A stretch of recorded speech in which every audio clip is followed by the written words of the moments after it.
সম্মানিত দিনী ভাই ও বোন, আগামীকাল পবিত্র মুহররম মাসের 29 তারিখ শুক্রবার উঠতে বসতে চলতে ফিরতে যখনই সময় পাবেন 4টি বাক্য পাঠ করুন।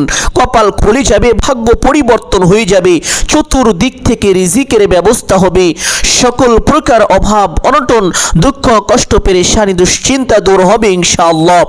সম্মানিত দিনী ভাই ও বোন, অনেকে আছেন অভাবগ্রস্ত, অনেকে আছেন ঋণগ্রস্ত, লক্ষ লক্ষ কোটি কোটি টাকা ঋণ করে ফেলেছেন, কোনোভাবেই ঋণ পরিশোধ করতে পারছেন না, অনেক চেষ্টা করেছেন পরিশোধ হচ্ছে না। সম্মানিত দিনী ভাই ও বোন, শুক্রবার দিনে অথবা রাতে এই পবিত্র 4টি বাক্য বেশি বেশি পাঠ করুন এবং আল্লাহ তাআলার কাছে দোয়া করুন। আপনার ঋণের পরিমাণ যদি পাহাড় সমান হয়ে থাকে, তবুও আল্লাহ পাক রব্বুল আলামিন আপনার সমস্ত ঋণকে পরিশোধ করে দিবেন। এমনকি পবিত্র মুহররম মাস শেষ হওয়ার পূর্বেই আপনার সমস্ত ঋণ পরিশোধ হয়ে যেতে পারে ইনশাআল্লাহ। সম্মানিত দিনী ভাই ও বোন, আপনার অভাব যদি সাগর পরিমাণও হয়ে থাকে, তবুও আল্লাহ পাক রব্বুল আলামিন আপনার সকল অভাব অনটনকে দূর করে দিবেন। সুবহানাল্লাহ। সম্মানিত দিনী ভাই ও বোন, অনেকেই আছেন যাদের সন্তানাদি হয় না, অনেক আমল করেছেন, আল্লাহ তাআলার কাছে অনেক দোয়া করেছেন, অনেক ডাক্তার অনেক কবিরাজ দেখিয়েছেন, কিন্তু কোনো লাভ হচ্ছে না, কোনো কাজ হচ্ছে না, আল্লাহ তাআলা আপনাকে সন্তান দিচ্ছেন না। আবার অনেকে আছেন যারা বেকার বসে থাকেন, চাকরি পাচ্ছেন না, অনেক চাকরি খুঁজেছেন কিন্তু চাকরি হয়নি, অনেকে আছেন বিদেশ যেতে চান, ভালো ভিসা পান না। সম্মানিত দিনী ভাই ও বোন, অনেকেই অনেক সমস্যায় জর্জরিত হয়ে আছেন। আমি বলবো শুক্রবার দিনে এবং রাতে 2টি সময় আছে, আপনি এই আমল করে আল্লাহ তাআলার কাছে দোয়া করুন। ওই 2টি সময় যদি এই 4টি পবিত্র বাক্য পাঠ করে আল্লাহ তাআলার কাছে কোনো কিছু চাইতে পারেন, আল্লাহ পাক রব্বুল আলামিন অবশ্যই আপনার চাওয়াকে পূরণ করিবেন, আপনার সকল দোয়াকে কবুল করিবেন। সুবহানাল্লাহ। এই 2টি সময়ের ভিতরে একটি সময় এমন যে ওই সময় আল্লাহ পাক রব্বুল আলামিন বান্দার অতি নিকটে চলে আসেন তথা প্রথম আসমানে অবতরণ করেন। সুবহানাল্লাহ। তখন আল্লাহ পাক রব্বুল আলামিন প্রত্যেকটি বান্দা বান্দীদেরকে নিজে থেকেই ডাকতে থাকেন আর বলতে থাকেন, হে আমার বান্দা, হে আমার বান্দি, কে আছো ক্ষমা প্রার্থী, আমার কাছে ক্ষমা চাইবে, আমি তোমার সমস্ত গুনাহকে ক্ষমা করে দিব। কে আছো অভাবগ্রস্ত, আমার কাছে রিজিক চাইবে, আমি তোমাকে পরিপূর্ণ ভরপুর রিজিক দান করিব। কে আছো ঋণগ্রস্ত, আমার কাছে সাহায্য চাইবে, আমি তোমার সমস্ত ঋণকে পরিশোধ করে দিব। কে আছো সন্তানাদি হয় না, আমার কাছে সন্তান চাইবে, আমি তোমাকে নেককার সলিহিন সন্তান দান করিব। কে আছো চাকরি হয় না, কে আছো বিদেশ যেতে চাও, ভিসা পাও না, আমার কাছে সাহায্য চাও, আমি তোমাদেরকে সাহায্য করিব, আমি তোমাদের চাকরির ব্যবস্থা করে দিব, আমি তোমাদেরকে ভালো ভিসার ব্যবস্থা করে দিব। আল্লাহ পাক রব্বুল আলামিন নিজে থেকেই বান্দা বান্দীদেরকে এইভাবে ডাকতে থাকেন আর বলতে থাকেন। ওই সময় যদি এই আমলটি করতে পারেন, কপাল খুলে যাবে, ভাগ্য পরিবর্তন হয়ে যাবে ইনশাআল্লাহ, জীবনের সকল সমস্যা দূর হয়ে যাবে। সম্মানিত দিনী ভাই বোন, আর সে সময়টি হলো জুমা আর রাতের 3য় অংশে। জুমা আর রাত কবে, এর সঠিকটা আমরা অনেকেই জানি না। সম্মানিত দিনী ভাই বোন, জুমা আর রাত হলো পবিত্র বৃহস্পতিবার দিন দিবাগত রাত্রি, ওই রাত্রিকেই বলা হয়ে থাকে জুমা আর রাত্রি, তথা শুক্রবারের দিনের আগে যে রাতটি আসে ওইটাই হলো জুমা আর রাত্রি। এই রাতের 3য় অংশে, 3য় অংশ আবার কখন, এটা অনেকেই জানেন না। সম্মানিত দিনী ভাই বোন, 2টা বা 3টার দিকে এই আমলটি করবেন, আর ওই সময়কেই বলা হয় রাতের 3য় অংশ। সুবহানাল্লাহ। ওই সময় আল্লাহ তাআলা প্রথম আসমানে বান্দার জন্য সকল নাজ নিয়ামত নিয়ে অবতরণ করেন এবং বান্দা বান্দীদেরকে ডাকতে থাকেন দেওয়ার জন্য। তখন যদি চাইতে পারেন, অবশ্যই আল্লাহ তাআলা আপনার চাওয়াকে পূরণ করিবেন। আর একটি সময় হলো শুক্রবার আসর নামাজের পর থেকে শুরু করে মাগরিবের নামাজের আগ পর্যন্ত। এই সময় আল্লাহ তাআলা ব্যাপকভাবে বান্দার মনের আশাকে পূরণ করেন, বান্দাদের দোয়াকে কবুল করে থাকেন। সুবহানাল্লাহ। সম্মানিত দিনী ভাই ও বোন, আপনি রাতে এই আমলটি কিভাবে করিবেন আপনাদেরকে বলে দিব, অতঃপর বলে দিব আসর নামাজের পরে এই আমলটি কিভাবে করিবেন। সম্মানিত দিনী ভাই ও বোন, রাতে এই আমলটি করার জন্য আপনি 2টা বা 3টার দিকে ঘুম থেকে উঠে যাবেন। উঠে উত্তম রূপে ওযু করিবেন। ওযুর পূর্বে ছোট্ট 2টি বিষয় অবশ্যই লক্ষ্য রাখবেন। 1 নম্বরে নিয়ত করা। ওযুর পূর্বে নিয়ত না করলে ওযু পরিপূর্ণ হয় না, সহি হয় না। এই জন্য অবশ্যই ওযুর পূর্বে নিয়ত এইভাবে করিবেন। আপনি আপনার মনে মনে সংকল্পনা করিবেন, ধারণা করিবেন যে আমি এখন মহান আল্লাহ তাআলার সন্তুষ্টির জন্য ওযু করছি। তাহলেই আপনার ওযুর নিয়ত হয়ে যাবে। অতঃপর বিসমিল্লাহির রহমানির রহিম পাঠ করে ওযু আরম্ভ করিবেন। ওযুর সময় অনর্থক কথাবার্তা না বলে চুপচাপ ওযু করিবেন। ওযুর প্রত্যেকটি অঙ্গ প্রত্যঙ্গ ভালোভাবে ধৌত করিবেন ইনশাআল্লাহ। অতঃপর ওযু শেষ করে আপনার ডান হাতের শাহাদাত আঙ্গুলটি আসমানের দিকে দিয়ে ছোট্ট কালিমাটি এইভাবে একবার পাঠ করিবেন। আশহাদু আল্লা ইলাহা ইল্লাল্লাহু ওয়াহদাহু লা শারীকা লাহ ওয়া আশহাদু আন্না মুহাম্মাদান আবদুহু ওয়া রাসূলুহু। ওযুর পরে কালিমাটি যদি এইভাবে একবার পাঠ করিতে পারেন, আল্লাহ রাসূল সাল্লাল্লাহু আলাইহি ওয়াসাল্লামের ঘোষণা, আল্লাহ তাআলা আপনার জন্য জান্নাতের 8টি দরজা খুলে দিবেন। আপনি জান্নাতের যেই দরজা দিয়ে ইচ্ছে সেই দরজা দিয়ে সসম্মানে বিনা হিসাবে জান্নাতে প্রবেশ করতে পারবেন। আপনার জন্য কোনো বাধা থাকবে না। সুবহানাল্লাহ। সম্মানিত দিনী ভাই ও বোন, আপনি যদি চান বিনা হিসাবে জান্নাতে যেতে, আপনি যদি চান খুব সহজে জান্নাতে যেতে, আপনি যদি চান আপনার জান্নাতে যাওয়ার পথ অতি সহজ হোক, সুগম হোক, তাহলে অবশ্যই এই ছোট্ট কালিমাটির আমল আপনারা করিবেন ইনশাআল্লাহ। সম্মানিত দিনী ভাই ও বোন, অতঃপর একটি পবিত্র স্থানে চলে যাবেন।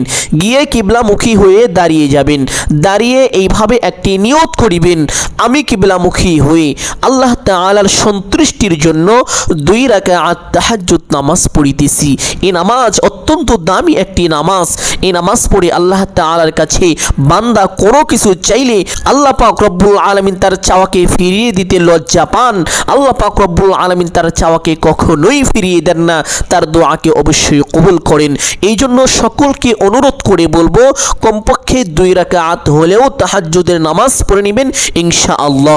এই নামাজের ভিতরে একটি ছোট্ট দোয়া যদি পাঠ করিতে পারেন, আরো সৌভাগ্যবান হবেন আপনি। কারণ এই ছোট্ট দোয়া পাঠ করিলে আল্লাহ পাক রব্বুল আলামিন বান্দার জীবনের সকল গুনাহকে ক্ষমা করে দেন, বান্দার উপরে প্রচুর পরিমাণ দয়া করেন এবং বান্দার রিজিককে বাড়িয়ে দেন।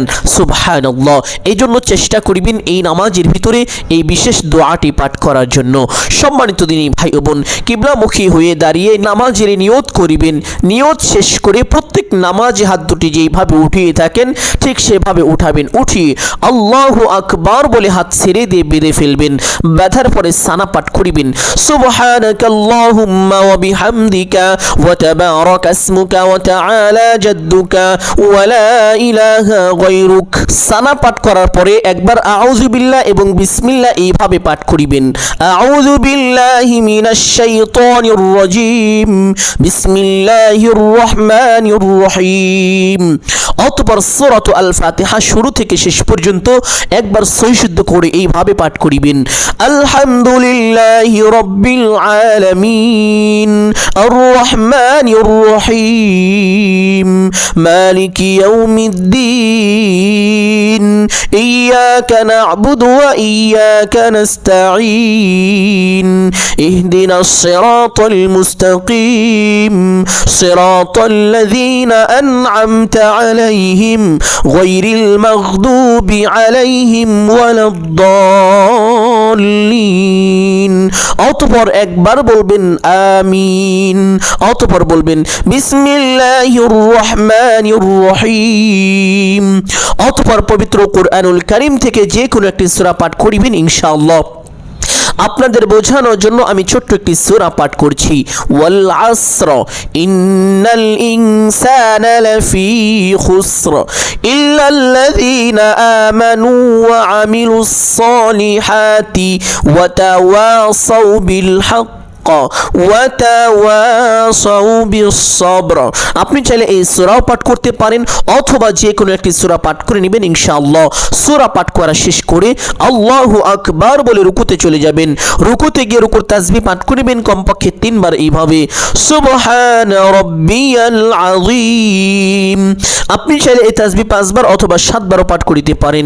তাসবিহটি পাঠ করা শেষ করে সামিআল্লাহু লিমান হামিদা বলে সোজা হবেন। সোজা হয়ে একটি ছোট্ট দোয়া পাঠ করিবেন এইভাবে, রব্বানা লাকাল হামদ। অতঃপর আল্লাহু আকবার বলে সিজদায় চলে যাবেন। সিজদায় গিয়ে সিজদার তাসবিহ পাঠ করিবেন কমপক্ষে 3 বার এইভাবে, সুবহানা রাব্বিয়াল আ'লা। আপনি চাইলে এই তাসবিহ 5 বার অথবা 7 বারও পাঠ করিতে পারেন। তাসবিহটি পাঠ করা শেষ করে আল্লাহু আকবার বলে সোজা হয়ে বসে পড়বেন।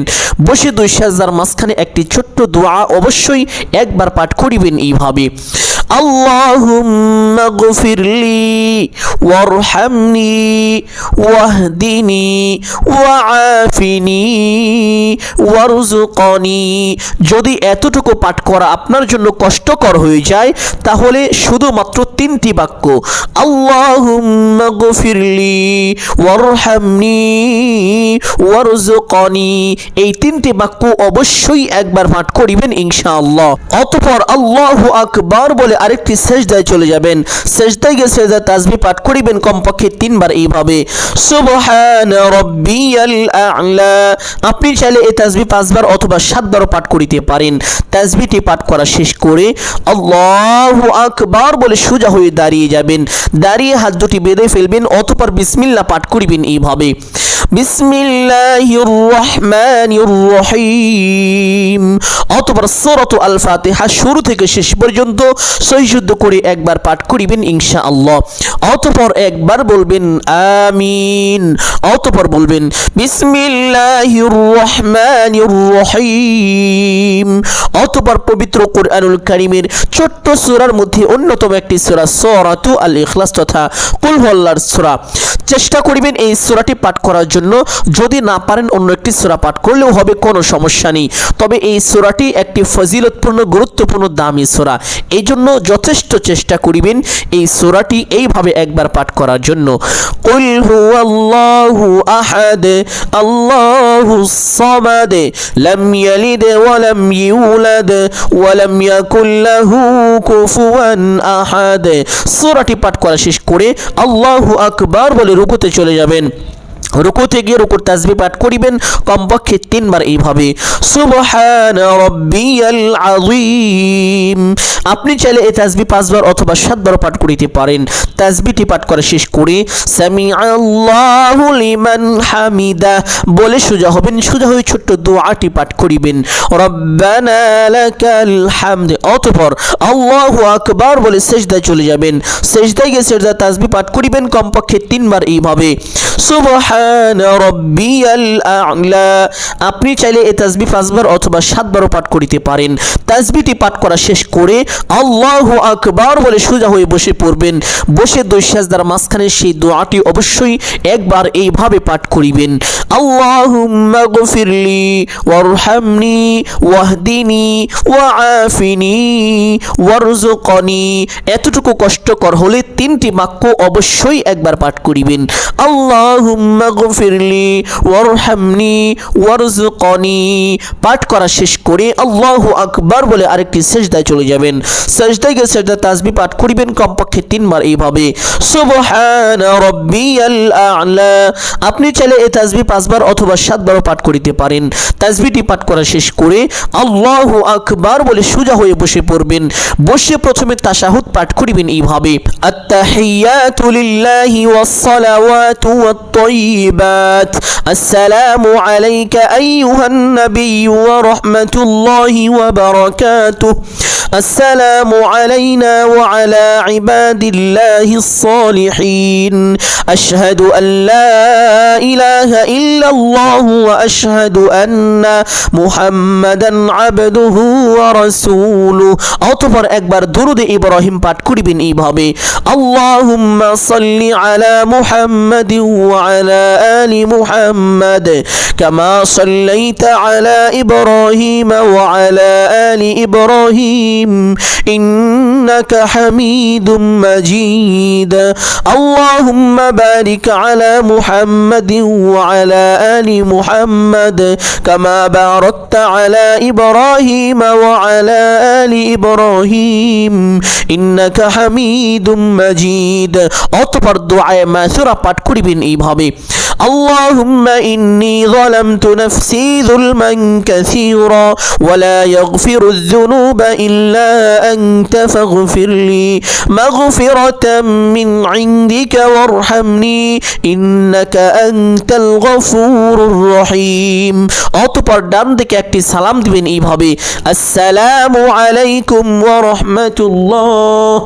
অতঃপর বাম দিকে একটি সালাম দিবেন এইভাবে আসসালামু আলাইকুম ওয়া রাহমাতুল্লাহ এইভাবে দুইটি সালাম দিয়ে নামাজটি শেষ করবেন নামাজের ভিতরে যে বিশেষ দোয়াটি পাঠ করেছি অবশ্যই সেই দোয়াটি পাঠ করিবেন ইনশাআল্লাহ সম্মানিত দিনী ভাই ও বোন চেষ্টা করিবেন এইভাবে দুই দুই রাকাত করে 8 অথবা 12 রাকাত তাহাজ্জুদ নামাজ পড়ার জন্য কারণ আল্লাহর হাবিব সাল্লাল্লাহু আলাইহি ওয়াসাল্লাম কখনো 8 আবার কখনো 12 রাকাত তাহাজ্জুদ নামাজ পড়েছেন তবে আপনি চাইলে এর থেকে কম বা বেশিও পড়তে পারেন কোনো সমস্যা নেই সর্বনিম্ন 2 রাকাত তাহাজ্জুদ নামাজ অবশ্যই পড়িবেন ইনশাআল্লাহ নামাজ শেষ করে সেই স্থানে বসবেন বসে প্রথমে একটি দরুদ পাঠ করিবেন এইভাবে আল্লাহুম্মা সাল্লি আলা মুহাম্মাদিন আবদিকা ওয়া রাসূলিকা ওয়া আলাল মুমিনিনা ওয়াল মুমিনাতি ওয়াল মুসলিমিনা ওয়াল মুসলিমাতি এই দরুদটি হলো ধনী হওয়ার দরুদ ধন সম্পদ বৃদ্ধির দরুদ যে ব্যক্তি নিয়মিত এই দরুদটি পাঠ করিবে আল্লাহ পাক রব্বুল আলামিন ওই ব্যক্তিকে গুপ্ত ধন দান করিবেন সুবহানাল্লাহ এজন্য চেষ্টা করিবেন এই দরুদটি নিয়মিত পাঠ করার জন্য আপনি যত বেশি দরুদটি পাঠ করিবেন আল্লাহ পাক রব্বুল আলামিন আপনার রিজিকে তত বেশি বরকত দান করিবেন আপনার ধন সম্পদকে বাড়িয়ে দিবেন দিন যত যাবে দরুদ যত বেশি পাঠ করিবেন আপনার সম্পদ আস্তে আস্তে শুধু বাড়তেই থাকবে ইনশাআল্লাহ অকল্পনীয় উৎস থেকে আল্লাহ পাক রব্বুল আলামিন আপনাকে রিজিক দান করিবেন সম্মানিত দিনী ভাই বোন দরুদটি এইভাবে কমপক্ষে একবার হলেও পাঠ করে নেবেন ইনশাআল্লাহ আমি আবারও একবার পাঠ করছি আল্লাহুম্মা সাল্লি আলা মুহাম্মাদিন আবদিকা ওয়া রাসূলিকা ওয়া আলাল মুমিনিনা والمؤمنات والمسلمين والمسلمات দরুদটি একবার পাঠ করা শেষ করে একটি ছোট্ট ইস্তেগফার পাঠ করিবেন এইভাবে আস্তাগফিরুল্লাহ ওয়া আতুবু ইলাইহি লা হাওলা ওয়ালা কুওয়াতা ইল্লা বিল্লাহ আস্তাগফিরুল্লাহ ওয়া আতুবু ইলাইহি লা হাওলা ওয়ালা কুওয়াতা ইল্লা বিল্লাহ এইভাবে এই ছোট্ট ইস্তেগফারটি কমপক্ষে একবার হলেও পাঠ করিবেন ইস্তেগফারটি আপনি যখন পাঠ করিবেন আপনার জীবনের সমস্ত গুনাহের কথা স্মরণ করে শিরকি কুফরি বিদআতি নাফরমানি যত রকম গুনাহ করেছেন এমনকি জিনাহের গুনাহও যদি করে থাকেন সকল গুনাহের কথা স্মরণ করে আল্লাহ পাক রব্বুল আলামিনের কাছে ক্ষমার উদ্দেশ্যে একবার এইভাবে পাঠ করিবেন আস্তাগফিরুল্লাহ ওয়া আতুবু ইলাইহি লা হাওলা ওয়ালা কুওয়াতা ইল্লা বিল্লাহ ইস্তেগফারটি পাঠ করা শেষ করে একটি ছোট্ট বাক্য পাঠ করিবেন যেই বাক্য দুনিয়ায় বসে একবার যদি কেউ পাঠ করে আল্লাহর পেয়ারা নবী মুহাম্মদুর রাসূলুল্লাহ সাল্লাল্লাহু আলাইহি ওয়াসাল্লাম ইরশাদ করেন আল্লাহ পাক রব্বুল আলামিন ওই ব্যক্তির জন্য দুনিয়ায় যত ফাঁকা জায়গা আছে সমস্ত ফাঁকা জায়গাগুলোকে নেকি দিয়ে ভরপুর করে দেন সুবহানাল্লাহ শুধু তাই নয় এই বাক্য যে ব্যক্তি দুনিয়ায় বসে একবার পাঠ করিবে আল্লাহ পাক রব্বুল আলামিন তার জন্য জান্নাতের ময়দানে একটি গাছ রোপণ করেন সুবহানাল্লাহ আর ওই গাছটি এত বড় বড় হবে যে ওই গাছের ছায়া দিয়ে একটি শক্তিশালী ঘোড়া 500 বছর পর্যন্ত যদি দৌড়ায় তবুও সেই গাছের ছায়া শেষ হবে না। তাহলে বুঝতেই পারছেন ওই গাছটি কত বড় হবে। এত বিশাল আকারের একটি গাছ আল্লাহ পাক রব্বুল আলামিন ওই ব্যক্তির জন্য রহমত স্বরূপ রোপণ করেন। সুবহানাল্লাহ, যা হাসরের ময়দানে ওই ব্যক্তির কাজে আসবে। সম্মানিত দিনী ভাই বোন, এই জন্য এই বাক্যটি অবশ্যই একবার এইভাবে পাঠ করিবেন, সুবহানাল্লাহ সুবহানাল্লাহ সুবহানাল্লাহ। অতঃপর আরেকটি বাক্য পাঠ করিবেন, যে বাক্যকে পবিত্র হাদিসের মধ্যে আল্লাহর হাবিব সাল্লাল্লাহু আলাইহি ওয়াসাল্লাম সর্বোত্তম দোয়া বলে আখ্যায়িত করেছেন। সুবহানাল্লাহ, সেই বাক্যটি হলো আলহামদুলিল্লাহ। রাসূলুল্লাহ সাল্লাল্লাহু আলাইহি ওয়াসাল্লাম বলেন সর্বোত্তম দোয়া হলো আলহামদুলিল্লাহ। আলহামদুলিল্লাহর চাইতে উত্তম আর কোনো দোয়া নেই। সুবহানাল্লাহ। এই জন্য আপনি যখন হালাল উত্তম রিজিক ভক্ষণ করবেন সঙ্গে সঙ্গে দোয়া করবেন আলহামদুলিল্লাহ।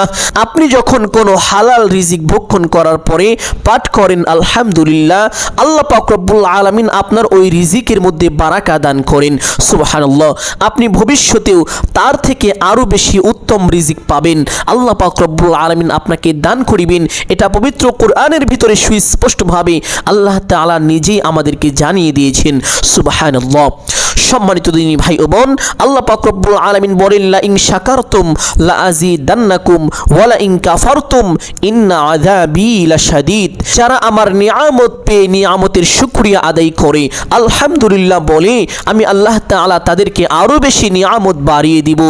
আর যারা আমার নিয়ামত পেয়ে নিয়ামতের শুকরিয়া আদায় করে না, আলহামদুলিল্লাহ পাঠ করে না, আমি আল্লাহ তাআলা তাদের থেকে সকল নিয়ামতকে ছিনিয়ে নিব এবং তাদেরকে কঠিন বিপদে ফেলে দিব, তাদেরকে কঠিন আযাব দ্বারা গ্রেফতার করে ফেলব। নাউযুবিল্লাহ। সম্মানিত দিনী ভাই ও বোন, অনেক সময় দেখা যায় আমাদের জীবনে সংকট চলে আসে, বাড়িতে সবসময় অভাব অনটন দুঃখ কষ্ট পেরেশানি একটার পরে একটা লেগেই থাকে। তার একটি কারণ হলো আমরা আল্লাহ তাআলার নিয়ামতের শুকরিয়া আদায় করি না। যখন আল্লাহ তাআলা আমাদেরকে কোনো নিয়ামত দেন আমরা সেই নিয়ামত পেয়ে সন্তুষ্টি হই না, আমরা আলহামদুলিল্লাহ পাঠ করি না। এই জন্য আল্লাহ তাআলা আমাদেরকে কঠিন বিপদের মধ্যে ফেলে দেন, কঠিন আযাবের মধ্যে ফেলে দেন। সম্মানিত দিনী ভাই বোন, আপনি যদি কঠিন বিপদ থেকে বাঁচতে চান, ভয়াবহ আযাব থেকে বাঁচতে চান, তাহলে অবশ্যই সদা সর্বদা আল্লাহ তাআলার নিয়ামতের শুকরিয়া আদায় করিবেন আলহামদুলিল্লাহ। সম্মানিত দিনী ভাই বোন, অতঃপর আরেকটি বাক্য পাঠ করিবেন, যেই বাক্যের ব্যাপারে পবিত্র হাদিসের মধ্যে আল্লাহ রাসূল সাল্লাল্লাহু আলাইহি ওয়াসাল্লাম বলেন 7 আসমান 7 জমিন যদি এক পাল্লায় রাখা হয় আর অপর পাল্লায় এই বাক্যটি রাখা হয়, তাহলে এই বাক্যের পরিমাণ, এই বাক্যের ওজন বেশি হয়ে যাবে। সুবহানাল্লাহ। সম্মানিত দিনী ভাই ও বোন, শুধু তাই নয়, আল্লাহর নবী হযরত মুসা পয়গম্বর আলাইহিস সালাম আল্লাহ তাআলাকে বললেন, হে আল্লাহ, আপনি আমাকে একটি দোয়া শিখিয়ে দিন, যেই দোয়ার মাধ্যমে আমি আপনার জিকির করিতে পারবো, আমি আপনাকে স্মরণ করিতে পারবো। আল্লাহ পাক রব্বুল আলামিন তখন হযরত মুসা পয়গম্বর আলাইহিস সালামকে এই বাক্যটি শিক্ষা দিয়েছিলেন। এটি হলো পৃথিবীর সবচাইতে সর্বশ্রেষ্ঠ বাক্য। সুবহানাল্লাহ। আল্লাহ তাআলা এই দুনিয়াতে এর চাইতে শ্রেষ্ঠ বাক্য আর নাজিল করেননি, আর ভবিষ্যতেও নাজিল করবেন না, কারণ এটাই হলো আল্লাহ তাআলার কাছে অতি পছন্দনীয় সর্বশ্রেষ্ঠ একটি বাক্য। সুবহানাল্লাহ। সম্মানিত দিনী ভাই বোন, এই বাক্যের এত দাম। পবিত্র হাদিসের মধ্যে আল্লাহ রাসূল সাল্লাল্লাহু আলাইহি ওয়াসাল্লাম বলেন, যে ব্যক্তি দুনিয়ায় একবার ঈমানের সঙ্গে এই বাক্যটি পাঠ করিবে সেই ব্যক্তি আল্লাহ পাক রব্বুল আলামিনের জান্নাতে প্রবেশ করবে। সুবহানাল্লাহ। শুধু তাই নয়, আল্লাহ রাসূল সাল্লাল্লাহু আলাইহি ওয়াসাল্লাম আরো বলেন, যে ব্যক্তি এই বাক্য বেশি বেশি পাঠ করিবে মৃত্যুর সময় তার কালিমা নসিব হবে। মৃত্যুর সময় যার কালিমা নসিব হবে সে ব্যক্তি বিনা হিসাবে সরাসরি জান্নাতে চলে যাবে, তার জন্য জান্নাত ওয়াজিব হবে, জাহান্নাম হারাম হয়ে যাবে। সুবহানাল্লাহ। আর ওই ব্যক্তি হাসরের ময়দানে ভয়াবহ পরিস্থিতির মধ্যে যখন মানুষের মাথার আধা হাত উপরে সূর্য থাকবে, মানুষের মাথার মগজগুলো গলে গলে টকবক করতে থাকবে, ওই সময় আল্লাহ পাক রব্বুল আলামিন ওই ব্যক্তিকে তার রহমতের আরশের ছায়া দান করিবেন। সুবহানাল্লাহ। শুধু তাই নয়, আল্লাহ রাসূল সাল্লাল্লাহু আলাইহি ওয়াসাল্লাম এই বাক্যের ব্যাপারে আরো বলেন, যে ব্যক্তি দুনিয়ায় এই বাক্যটি বেশি বেশি পাঠ করিবে সে হাসরের ময়দানে এমন ভাবে উপস্থিত হবে যেন তার জন্য জাহান্নাম পর্যন্ত হারাম হয়ে গিয়েছে। সুবহানাল্লাহ। সম্মানিত দিনী ভাই বোন, সেই বাক্যটি হলো লা ইলাহা ইল্লাল্লাহ, লা ইলাহা ইল্লাল্লাহ। সর্বশ্রেষ্ঠ বাক্য, এর থেকে দামি সম্মানিত শ্রেষ্ঠ আর কোনো বাক্য নেই। সুবহানাল্লাহ। সম্মানিত দিনী ভাই ও বোন, অতঃপর আরেকটি বাক্য পাঠ করিবেন, যেই বাক্য পাঠ করিলে আল্লাহ পাক রব্বুল আলামিন দুনিয়া ও আখিরাতে বান্দার মর্যাদাকে বৃদ্ধি করে দেন। সুবহানাল্লাহ। অনেকেই আছেন অপমানিত, লাঞ্ছিত, মানুষ আপনাকে ভালোবাসে না, সম্মান করে না। সম্মানিত দিনী ভাই বোন, আপনি যদি এই ছোট্ট বাক্যটি পাঠ করিতে পারেন, আল্লাহ পাক রব্বুল আলামিন আপনার সম্মানকে এত বেশি বাড়িয়ে দিবেন। একসময় যারা আপনাকে নিন্দা করত, অবহেলা করত, আমলটি করার পরে তারা আপনার জন্য পাগল হয়ে যাবে, আপনাকে পাগলের মতো ভালোবাসবে, আপনাকে প্রচুর পরিমাণ সম্মান করিবে। সুবহানাল্লাহ। সম্মানিত দিনী ভাই বোন, সেই বাক্যটি হলো আল্লাহু আকবার। তাহলে যে চারটি বাক্যর কথা বলেছি, সুবহানাল্লাহ, আলহামদুলিল্লাহ, লা ইলাহা ইল্লাল্লাহু, আল্লাহু আকবার, এই চারটি বাক্য একত্রিত করে আমলের সময় 100 বার যদি পাঠ করিতে পারেন, কপাল খুলে যাবে, ভাগ্য পরিবর্তন হয়ে যাবে, জীবনের সকল অভাব, অনটন, দুঃখ, কষ্ট, পেরেশানি দূর হয়ে যাবে। আপনার ঋণের পরিমাণ যদি পাহাড় সমান হয়ে থাকে, তবুও আল্লাহ পাক রব্বুল আলামিন আপনার সমস্ত ঋণ পরিশোধ করে দিবেন। এবং আমলটি করার পরে আল্লাহ তাআলার কাছে যা চাইবেন তাই পাবেন। যে দোয়া করিবেন সে দোয়াই কবুল হয়ে যাবে। কারণ আপনি যখন এই আমল করেন তখন আসমানের সমস্ত দরজা খুলে যায়, আরশে আযমের সমস্ত পর্দা উঠে যায়। সুবহানাল্লাহ। সম্মানিত দিনী ভাই ও বোন, এই চারটি তাসবিহ এইভাবে 100 বার পাঠ করার পরে একবার দুরুদে ইব্রাহিম এইভাবে পাঠ করিবেন, আল্লাহুম্মা সাল্লি আলা মুহাম্মাদিন ওয়া আলা আলি মুহাম্মাদ কামা সাল্লাইতা আলা ইব্রাহিম ওয়া আলা আলি ইব্রাহিম ইন্নাকা হামিদুম মাজিদ। আল্লাহুম্মা বারিক আলা মুহাম্মাদিন ওয়া আলা আলি মুহাম্মাদ কামা বারাকতা আলা ইব্রাহিম ওয়া আলা আলি ইব্রাহিম ইন্নাকা হামিদুম মাজিদ। অতঃপর দোয়া মুনাজাত করিবেন এইভাবে, আলহামদুলিল্লাহি রাব্বিল আলামিন ওয়াস সালাতু ওয়াস সালামু আলা সাইয়্যিদিল আমবিয়াই ওয়াল মুরসালিন। অতঃপর আপনার যাহা কিছু প্রয়োজন সমস্ত কিছু আল্লাহ তাআলার কাছে চাইবেন। আপনি এখন যা চাইবেন তাই পাবেন।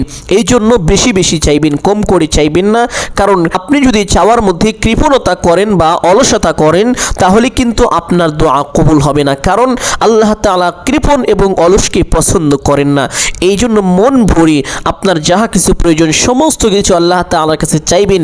চাওয়া শেষ করে একটি কথা অবশ্যই বলবেন, যেই কথা বলিলে আল্লাহ তাআলা বান্দার দোয়াকে কবুল না করে পারেন না, অবশ্যই দোয়াকে কবুল করেন।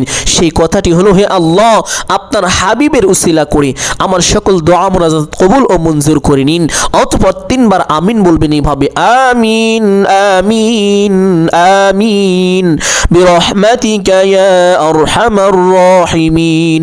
এইভাবে দোয়া মুনাজাত শেষ করার সঙ্গে সঙ্গে একবার পড়িবেন সাল্লাল্লাহু আলাইহি ওয়াসাল্লাম। আপনার দোয়া আরশে আযমে পৌঁছে যাবে, আপনার দোয়া কবুল ও মঞ্জুর হবে। সম্মানিত দিনী ভাই বোন, ঠিক একইভাবে আসর নামাজের পরে নামাজ শেষ করে সেই স্থানে বসবেন, বসে আমলটি এইভাবে করিবেন। প্রথমে একটি দরুদ পড়ে নেবেন, আল্লাহুম্মা সাল্লি আলা মুহাম্মাদিন আবেদিকা ওয়া রাসূলিক ওয়া আলাল মুমিনিনা ওয়াল মুমিনাতি ওয়াল মুসলিমিনা ওয়াল মুসলিমাতি। অতঃপর একটি ইস্তিগফার, আস্তাগফিরুল্লাহ ওয়া আতুবু ইলাইহি লা হাওলা ওয়ালা কুওয়াতা ইল্লা বিল্লাহিল আলিয়্যিল আযীম, অথবা লা হাওলা ওয়ালা কুওয়াতা ইল্লা বিল্লাহ। এতটুকু পাঠ করলেও হবে, কোনো সমস্যা নেই। ইস্তিগফারটি একবার পাঠ করার পরে একবার সুবহানাল্লাহ, একবার আলহামদুলিল্লাহ, লা ইলাহা ইল্লাল্লাহ, আল্লাহু আকবার, এই চারটি বাক্যকে একত্রিত করবেন। সুবহানাল্লাহ, আলহামদুলিল্লাহ, লা ইলাহা ইল্লাল্লাহ, আল্লাহু আকবার, এইভাবে একত্রিত করে 100 বার এই চারটি বাক্য পাঠ করিবেন ইনশাআল্লাহ। চারটি বাক্য পাঠ করার পরে একবার দুরূদ ইব্রাহিম পাঠ করে দোয়া মুনাজাত করিবেন। সম্মানিত দিনী ভাই বোন, আমি আশা করছি আপনারা বুঝতে পেরেছেন আসর নামাজের পরে এই আমলটি কিভাবে করতে হবে। এই 4টি বাক্য উঠতে বসতে চলতে ফিরতে যখনই সময় পাবেন তখনই পাঠ করিবেন। কাল কিয়ামতের ময়দানে হাসরের মাঠে আপনার আমলের পাল্লা অনেক ভারী হয়ে যাবে, যতটা ভারী হলে আপনার উপরে জান্নাত ওয়াজিব হবে। সুবহানাল্লাহ। সম্মানিত দিনী ভাই বোন, আপনি দুনিয়াতেও শান্তি পাবেন, আখিরাতেও শান্তি পাবেন। এই জন্য এই 4টি বাক্য অবশ্যই বেশি পরিমাণে পাঠ করার চেষ্টা করিবেন ইনশাআল্লাহ। সম্মানিত দিনী ভাই বোন, আমি আশা করছি আজকের আলোচনাটি অত্যন্ত গুরুত্বপূর্ণ এবং উপকারী ছিল। অতএব সকলকে বলবো সাদগায়ে জারিয়ার উদ্দেশ্যে কমপক্ষে একটি হলেও শেয়ার করে দিবেন। যদি আলোচনাটি আপনার উপকারে আসে একটি লাইক করবেন এবং কমেন্টে আমিন বলে দোয়ায় শরীক থাকবেন। যারা এই চ্যানেলের নতুন দর্শক রয়েছেন চেষ্টা করিবেন চ্যানেলটি সাবস্ক্রাইব করে রাখার জন্য। সকলের জন্য অন্তর থেকে দোয়া করি আল্লাহ পাক রব্বুল আলামিন সকলকে ভালো রাখুন, সুস্থ রাখুন, জানে মালে কামায় রুজিতে প্রচুর পরিমাণ বরকত দান করুন। সকলেই বলি আমিন সুম্মা আমিন। আসসালামু আলাইকুম ওয়া রাহমাতুল্লাহি ওয়া বারাকাতুহু।